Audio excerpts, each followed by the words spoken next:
everyone. We are delighted to have Tal Achituv from MIT Media Lab.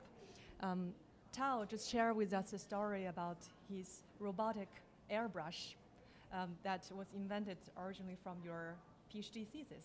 Master's thesis from the MIT interface group. The fluid interfaces group at the MIT Media Lab. I see. Okay. We're delighted to have you.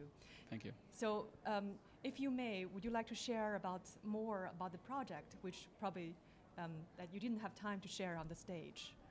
Sure. We learned a lot through the process. And we really started thinking that we will be building just a robot that holds a brush to help people move brushes around. Right. But as I shared, the process taught us a lot about art and engineering and how to really enable users to express themselves through such robots and not just to be able to move the brushes around. Right. The project has evolved outside of academia now into Artmatr.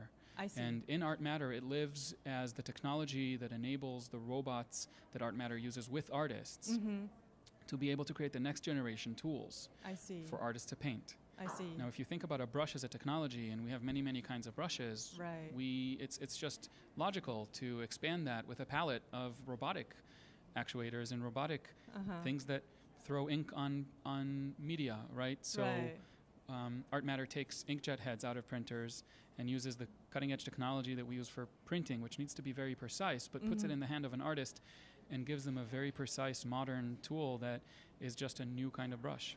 I see. That's interesting. And you mentioned about you are installing them on a variety of facilities, including school buses. Well, the original design of the thesis wanted to keep the price under $1,000, right.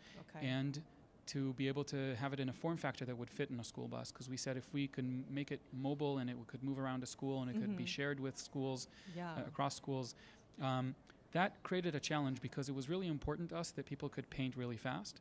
Right. Because imagine that there's a delay. It becomes a tool that you program and not a tool that you express yourself through. And we solved that by putting a projector that mediated that delay. So when you paint, be it with a stylus or with eye gaze through an eye tracker, first the projector puts the digital ink on the paper, while in the back the robot is moving and filling in the gaps. So let's say you draw a really fast line. The projector first puts that line in, and then the robot catches up, and the digital pixels turn into physical pixels through the ink that appears from the back. I see.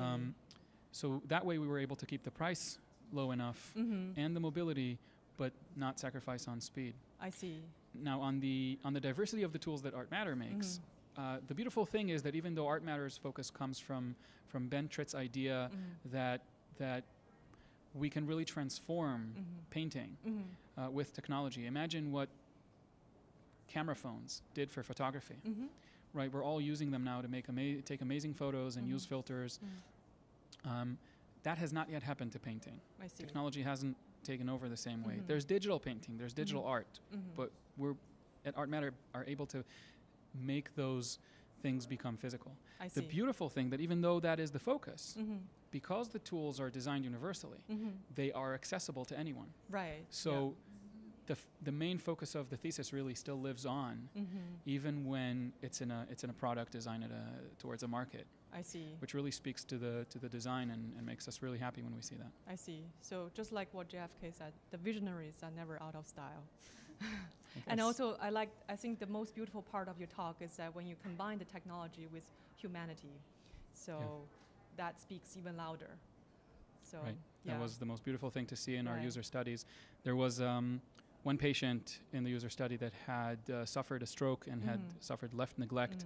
And with almost all of the input technologies that we used, they painted only on the right half of the canvas. But with the eye tracking technology, they painted on the entire canvas. Wow. A lot of really curious things come out of this and really, really excite us about what this could tell us about the future, the ways this could help humanity in the future. I see. We really look forward for your project to go even bigger. Thank you very much. Yeah. Thank you, Tal. Thanks.